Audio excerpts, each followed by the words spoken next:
All right, guys. This is patch 11.11. So we're gonna be going over that right now. Unfortunately, I don't have a lot of time to spend on this one because there's a lot of content coming out recently that I need to go over. Also, there's some really cool stuff at the end that I want to reach. So I'm gonna try to zip on over to that one. So first off, make sure to like and subscribe. This is patch 11.11, and there's some really cool changes that I'm really looking forward to telling you guys about in this one. So first up is Azir. Azir's mana cost on his Q is going down. God, Azir, they just go back and forth, back and forth, back and forth with him, don't they? I mean, just yeah. I can't even make a joke because I've literally made the same joke. You know, I keep making the same joke about us here. It just keeps happening. Elise is losing spider AP ratio on her spider form on hit damage, meaning basically when she sits there and beats the crap out of you, it'll deal less damage. They say it's to nerf her late game damage. It's actually, in my opinion, a really good nerf because I think Elise as a champion had a tendency, especially as an assassin, to do way too much damage. If she got a little bit of a lead on you, she tended to just kind of stand in front of you and beat the crap out of you, and I really did not enjoy that. So I'm enjoying that they're nerfing junglers. That's great. Let's nerf more junglers. Ezreal is gaining more armor and more health regen per level. Now this stat is very questionable, but this stat is pretty good on 80 carries. I'm not entirely sure Ezreal's underperforming. He seems to be doing well. It's probably because his win rate is low, but his win rate is always low. He's one of those champions who always should have a low win rate just because your average 80 carry main doesn't really know how to use a skill shot champion because they're not really that good at the game.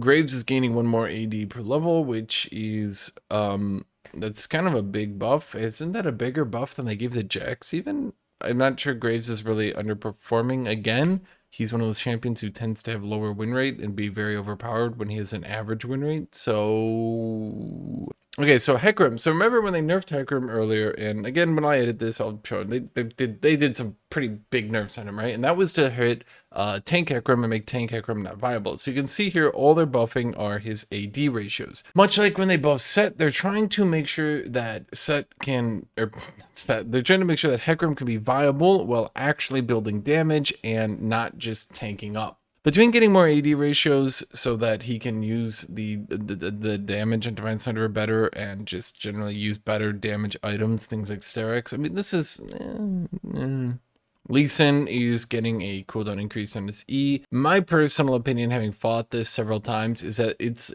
kind of like a cat's out of the bag type situation where his base damage has been buffed so hard, and now people have been playing him in solo lane. It's kind of like the cat's out of the bag. People know solo lane Lee Sin is viable, and they know that it's really strong. And I think that this will dial it back a little bit. I suspect that we will be back here within a few patches nerfing Lee Sin again. His base damages are extraordinarily high. His ultimate is extraordinarily powerful, and I think we're actually going to be back here again. Lee Sin's kind of OP, and by that I mean he's really, really OP right now.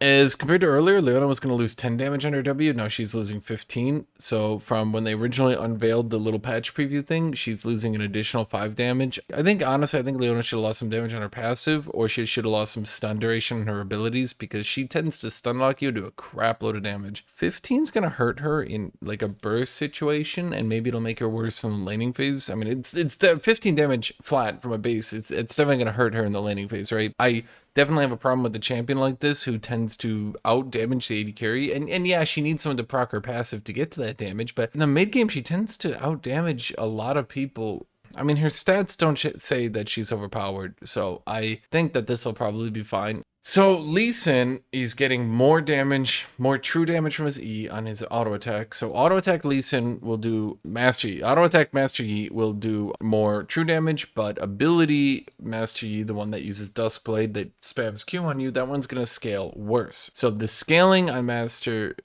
Yi is going down. Sorry, I want to make sure I wasn't saying Lee Sin again. The scaling on Master Yi is going down the early game, and the true damage is going up. Now, the true damage does scale throughout the game, but 10 more true damage in the early game, especially, it's a pretty good deal. Basically, it doesn't seem like he's overpowered, especially the way they talk about it. It doesn't seem like they think he's overpowered. They just think that Duskblade Master Yi is really not fun to fight, and they'd rather have him be an auto attacker, and they'd rather push him into being an auto attacker and push him away from just being Duskblade lethality one shot. Remember when Morgana was originally buffed, and I talked about her and I said this is weird because I don't think it's that she's bad, I think it's that she's not popular, and here we go. Yeah, it's not that she's bad, it's that she's not popular. She was originally 150, then she was 200, then she was 185, she's back to 155. Here's my opinion. I think this might tone her down to where she needs to be, but I would have put her all the way back to 150. It seems the only reason she's at 155 is they don't want to admit that this whole thing was stupid and they were wrong, right? Like, it's like them being like, no guys, come on, it's 155, it's not 150. Definitely, this wasn't a huge waste of our time. We're not jerking ourselves off over here, buffing champions that don't need to be buffed. This 155 isn't 150, it's different. Nautilus, they're buffing him against the jungle. I really don't even want to talk about this. I don't want to see Nautilus as a support at all. I think they should buff him out of support entirely. I think this champion should go to being a juggernaut in the top lane. I think he should scale well. I think they should tone down his early game substantially. They should make him scale much better. He should be a juggernaut. He should get a visual rework. He should be like he is in Legends of Runeterra because he's really badass in that game, is all I'm saying. Qiyana, it should really be Chi because she's Chinese, right? And Chi is Chi. She's overpowered as shit, and they're nerfing her. And they're nerfing her in a way that they think will impact the higher levels the most. My opinion still is that AD lethality items are overpowered. I think I've talked about this on other videos. I've definitely talked about this live. AD lethality items are overpowered, and we're going to keep nerfing these champions. Oh, I talked about it with the Talon thing. I don't think it's fair to continuously keep nerfing these champions because of that. Eventually, we're going to nerf them, right? Like, eventually we are, right? And then what? Anyway, I think the problem right now is she's one-shotting me. I don't really care about her roaming. I kind of care about the fact that she just keeps one-shotting me. Rumble is getting his jungle clear speed nerfed. So when they originally did the Rumble changes, I was apprehensive. I don't feel like I should have been. I feel like I should have been a lot angrier because my gut feeling was they're buffing his damage a lot and only at the expense of his magic resist by a little bit. And he wasn't even a bad champion before that. And I feel like I definitely should have thrown a bit. I feel like sometimes I try to be more reserved than I should. I look at changes and in my head's going, look, that looks really bad. Why are they doing that? And I think to myself, like, well, these people are paid professionals. I'm sure there's something I don't understand here, so I won't. But like with this, like the Rumble changes, I should have listened to my gut. That thing looked crazy, and it was crazy, and it is crazy, and they keep nerfing him every patch, don't they? So here we have Ryze. Ryze is gonna have is gonna put him, I think, the highest health in the game. I'm not sure it's going to make him broken tier, but definitely this is going to make him see a lot more competitive play because when you can get a Ryze and you can scale him up, and especially when he's got that much health per level, I mean, 110, most bruisers have 90. Do note my very serious issues. Okay, so Senna, let me try to explain these changes. Basically, tank Senna and building tanky on Senna is currently overpowered as crap. They want to ensure that Senna has scaling and ways to play that aren't tank while also nerfing the crap out of her tank build. They are making her I don't know why they're putting this here. So her Q, which for some reason is listed under her passive, now gains a lethality ratio of 160% towards its healing. So she'll heal for more if she actually builds lethality items. In return, she's losing range per stacks, which is probably fair. Her range was getting a bit menacing. I felt menaced. Okay, I felt menaced. Me, personally, I felt menaced.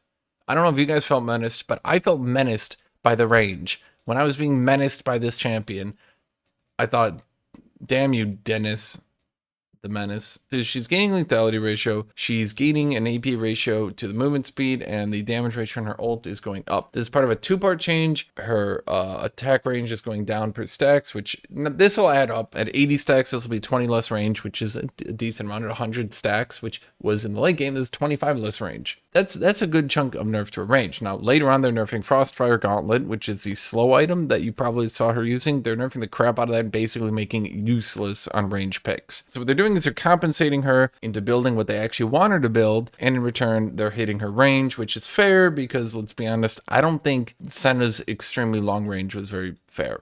at all. Maybe they made a mistake with giving her 700. So Seraphine, they fixed a bug on her the other day. You might have noticed in my other patch, and I went over that, and they fixed a bug and they nerfed her items, and I think they nerfed her. I can't remember exactly, but at any rate, she went bad. So they're buffing her a little bit. They are especially buffing her survivability. Her shielding to allies is going up. Her shielding on herself is going up. Now, there is only one issue I have with this. This is kind of the start. If you guys, if in a year from now you're looking back and all the shields in the game on supports are much bigger, this is where it's starting. SERPENT'S FANG was a poor decision to add to the game, because now I suspect that shielding supports will now see their shields starting to get power creeped up a little bit, won't they? Because now that they get reduced by half, they now need to be much bigger to be good. Okay, so Shaco is getting a bit of a nerf on the AP ratio on his abilities. AP Shaco is getting weaker. A little bit of an AP ratio here on his little throwy knife. A little bit of an AP ratio on his Jack-in-the-Box nerf. I don't really understand enough about the champion, but if Rant wants to tell me he's overpowered,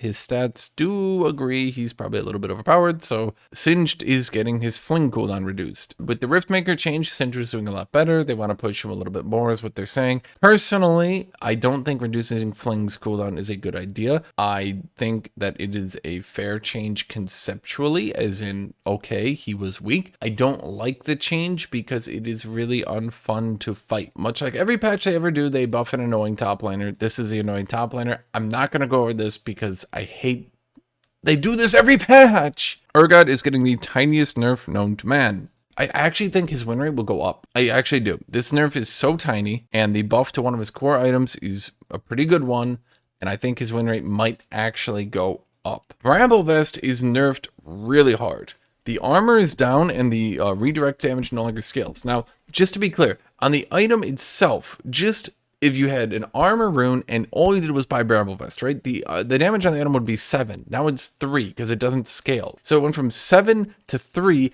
and it lost 5 armor. So if you went Bramble Vest and you had Sunfire and you had armor runes and you had plated steel cap, the item would start returning 11, 13 damage. Now it's 3. This item doesn't scale. You need to actually get the third mount. This is a big nerf. Warmogs is going from 3,000 max health needed to 1,100 bonus health. So with this item and any item, literally any tank item, you'll have it completed. You can activate Warmogs, just not on your first item. I still think the item's a little bit weak though. Warden's Mail is getting an early game buff.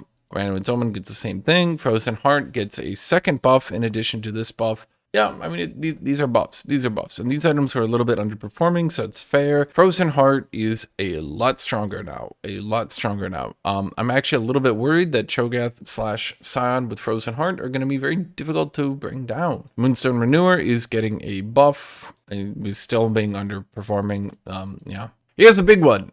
Black Cleaver is going back to 30%. Now, this is a huge change, and this is why I actually think Urgot's win rate would go up for those of you who are still here. But holy crap, this change is huge. This item has sucked for years and years. I think, when did they last do the change? Once again, I'll edit it in, but it's been like 5 years of this item being terrible. It's been terrible, and now it's gonna be good. And this is such a huge change for bruisers to scale, to finally beat armor stackers and crap like that. I mean, champions that need armor pen, like Aatrox, won't have to go into Cyrilda's Grudge. They'll be able to go to Black Cleaver. Oh my god, I mean, this is a huge buff for bruisers. 30% again from 24%. Oh my god, in combination with the Bramble Vest nerf, this is probably the best thing they've done for bruisers. They're buffing Divine Sunderer as well. This one might be going a little bit too far. I'm gonna be honest with you. I'm all for good tank bashing, but this one feels like it's gonna be bashing tanks a little bit too hard. It used to do 10% health and heal for 50%. Now it does 12%, heals for 65. That means it's gone from 5% to 7.8% of their health as healing, and I'm pretty sure this is still pre-mitigation. Any champion can get, and then proc every 1.5 seconds.